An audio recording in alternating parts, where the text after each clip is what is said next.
Hi everyone, welcome to Illustrious Media. My name is Fushel, and tonight I want to take a look at what's going on with the game Ghost of Tsushima, and most importantly, what I think, in fact, I know what Asians, especially Asians in entertainment media, especially Asians in entertainment media in the West, need to learn from Ghost of Tsushima.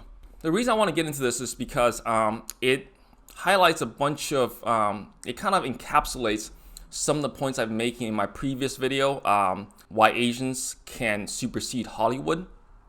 But I think it's critical that Asians entertainment really look at how this game is doing. And I think this headline does a brilliant job of showing this. This is from Screen Rant, so one of the major, I guess, trade online journals. Ghost of Tsushima is selling out in Japan, exceeding Sony's expectations.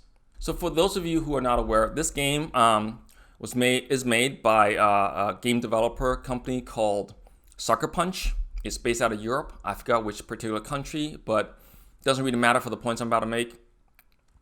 And this is a bunch of Europeans, white people, making a game about setting ancient Japan, medieval Japan, and during the imperial period, and about Japanese people. No Europeans there, no white people there, and it looks like they did a fantastic job. This game is appreciated by audiences everywhere, especially Japan, since it's apparently selling out physical copies there right now.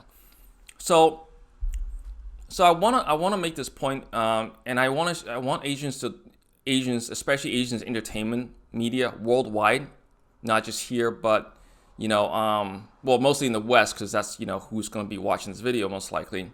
You see, there's this misconception of within Hollywood that Asian-led properties don't sell, or they don't market well, or they don't put butts in seats, they don't sell tickets, they are commercially risky. And this is a mentality and understanding that has bled through to Asians in entertainment media in the West. Okay, especially the ones who are working in Hollywood, trying to get into Hollywood. All right, because in terms of film and media, entertainment media, Hollywood in the West especially is king. They get to be the gatekeepers, tastemakers, and people think they're in front of the gate, and there's this massive thing that's like you can't see the top of it. You look left, you can't see the one end of it to the other. And it's just hard ground underneath, right? You have to go through this gate if they let you in. Oops. But what this game shows, and what video games in general has shown for a long time, is that this understanding of what sells as entertainment, was appreciated as entertainment, was valued as entertainment by the global audience everywhere. Okay, because this game is doing well everywhere. Europe, the Americas, and definitely Asia. And this game is completely outside of Hollywood. Nobody at Sucker Punch has anything to do with Hollywood. This thing didn't go through a studio, vetting system. They didn't go through some kid reading coverage for scripts and then gets approved and then go through a production company. No, this is just flat out developed and brought to market globally at the same time everywhere, and is selling gangbusters in Asia, in Japan, and this game is, again, this is so, what's so awesome about this example is that this isn't a case where they slapped Tom Cruise a la Last Samurai into this contest. This isn't a case where they dropped in even Keanu Reeves, or who's part Asian, or someone like Ryan Gosling or whoever, right? This is just pure on, a property, brand new IP that's about medieval Japan, set in medieval Japan around Japanese characters, okay? And nobody in the gaming audience bat an eye, okay? These are the same people who would go watch movies, who would show up at theaters, once they open, or who would click streaming, who would click on a movie to stream, to watch. You understand? This is what I'm trying to say. The global audience, that includes North America, Europe, and Asia, honestly don't care, are not put off by an Asian protagonist, a full Asian cast of a story, so long as is kind of a universal appeal action or like some universal appeal property. That's different, and to draw quick contrast, that's different than something that's Asian American specific, and like Crazy Rich Asians or The Farewell. Okay, that's a huge contrast because those are more culture specific to Asian Americans in the United States, who are whose concerns and social dramas and all this identity concerns. I'm not saying I'm not invalidating. I'm just saying they're specific to one region, Asian America. So already you have if it's like culture specific like that, narrow banded audience, that's what you get. And I mean, I'm going on a bit of a tangent here, but that's why Crazy Rich Asians did pretty well here. Couldn't even last like a week in China, and made less than $1 million before it dropped out. Okay, I wasn't shocked or surprised, but I'm betting quite a few people, Asian Americans were. Anyways, now you take something like Ghost of Tsushima. Okay, full Japanese story setting medieval Japan. Whether or not it was made by a Japanese developer or a European developer is besides the point. It's appreciated everywhere. Everybody likes it, including the Japanese, including Asians. So this is a lesson I really want Asian Americans and Asians in entertainment media who are creators, producers, writers, directors to fucking see clearly, clear-eyed, okay? The audience, the market, the people who are going to be handing over their money to buy this, to watch this, to play this, do not care, okay? Do not care who makes the content. Okay, they do not care. They do not really care about the racial makeup of the full cast or the main lead protagonist. So long as you deliver a great experience, a good story with universal appeal. Now, again, there's going to be some movies that feature Asians and Asian Americans that's going to be very cultural, region, ethnic, racial specific. That's fine. Okay, but if you really want to establish and be eventually get to a point of financial solvency, of financial independence, as in you create an IP that turns in enough money that then you can take on more risky projects and not give a crap about whether or not they necessarily succeed or not, because you're already in the black so much from your other actual wide appeal projects that you can take those risks and tell those specific stories. But my point is that, you see, there's nothing stopping Asian Americans or Asian Europeans, Asian Canadians, or Asians in Asia, anywhere, from creating IPs like Ghost of Tsushima. The global audiences do not care. They do not care who makes the content, and they don't mind it. It's besides the point if it's featuring a full Asian cast or not. So long as you deliver a good experience, you treat the audience with respect, okay? You don't waste their time. You don't lecture to them. You deliver a fun, kick-ass experience, and they'll show up, okay? But I'll tell you who does care about the cast, okay? I'll tell you who does care about whether or not your protagonist is Asian or not. Hollywood gatekeepers care, okay? If there's anything that all the controversies involving Hollywood, all the dirty little secrets that are going on, all the pettiness, all the back and forth under the table bullshit, sniping, like soapboxing, moral sanctimonious moral bullcrap coming from Hollywood. If that doesn't show you that it is a very petty, vindictive, small-minded, insular place, I don't know what is. But for Asian Americans, you all need to look to the video game world. Okay, the video game world is far more democratic, far more future-facing. Notice how some of the biggest IPs in film and entertainment media in terms of movies and TV shows are still properties that are 40-something years old, like Star Wars, Star Trek, Doctor Who, maybe even longer, or all the Marvel. Again, I love a lot of those movies. I have full respect for the people that came before that created these things, okay? But then you look at the video game world, okay? They'll feature some of the same IPs, you got Star Wars games and stuff like that, but a lot of the stuff, most of the stuff that's big is new.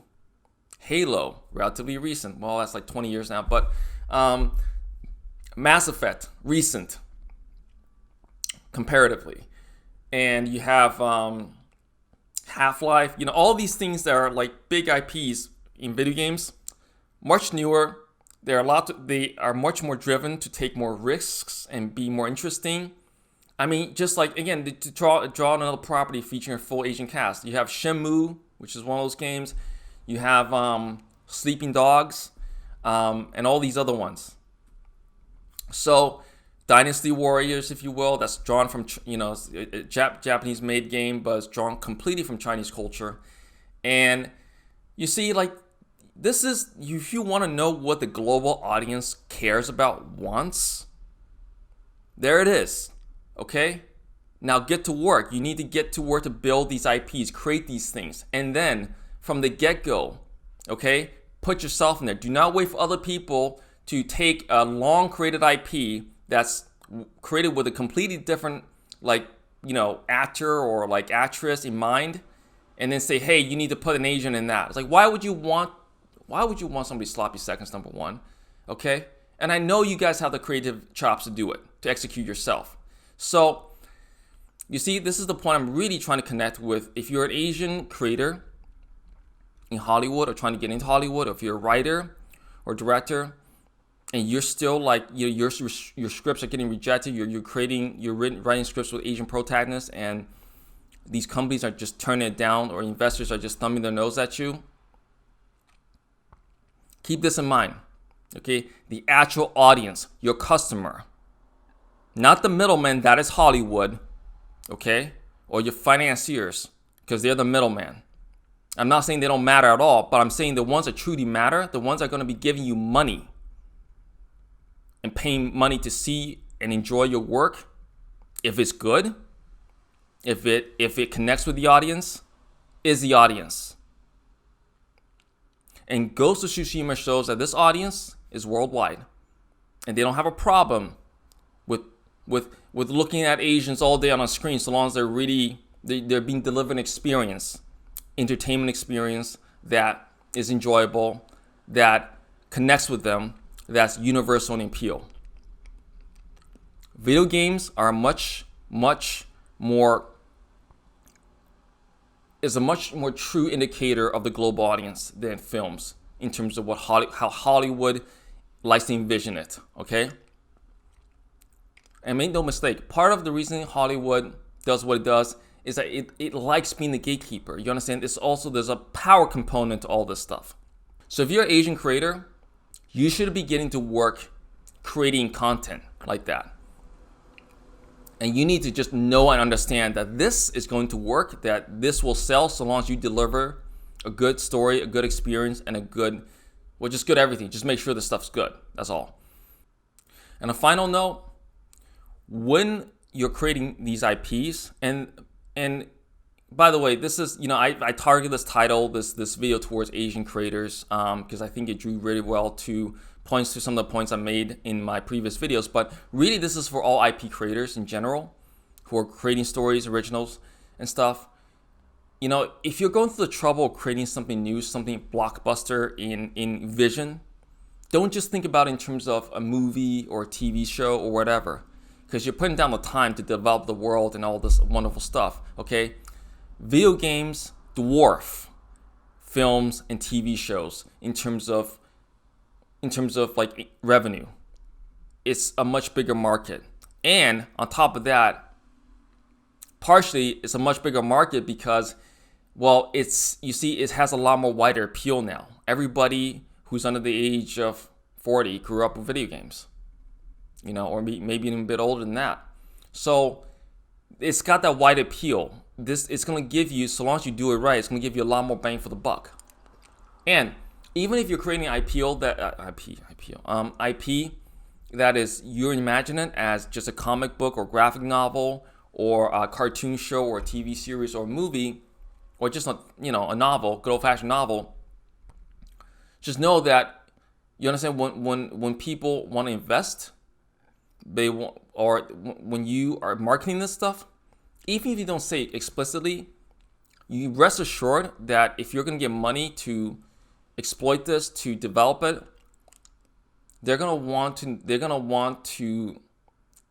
will only help if they can see that, oh, this has like implications that you can develop it to platforms such as video games, VR, AR, although that, that's kind of iffy in terms of like the appeal still, but just keep that in mind. It's a much bigger market. It's, the gate, I mean, it's definitely steeper in terms of like being able to get things started. But if you're creating, keep all that stuff in mind, okay? Because the more people can picture your property making it work or working out in all these different platforms, the more options they see, the more appealing your stuff will be. I really want Asian creators who are in the midst of just, like doing their thing to see this. You don't need to go through Hollywood, okay? You don't need to fight to stay in the room, all right? That bamboo wall or bamboo ceiling, whatever the hell you want to call it, it's not this that you can't see. It's this, okay? Okay? It's one little piece and the whole world out there who doesn't care about who makes the content, who doesn't care whether the content's coming out of this little circle or outside of it everywhere else. They don't care. So why should you? Because these people are not going to be the ones who are going to be buying the content. Okay? And there are people out there who want to invest.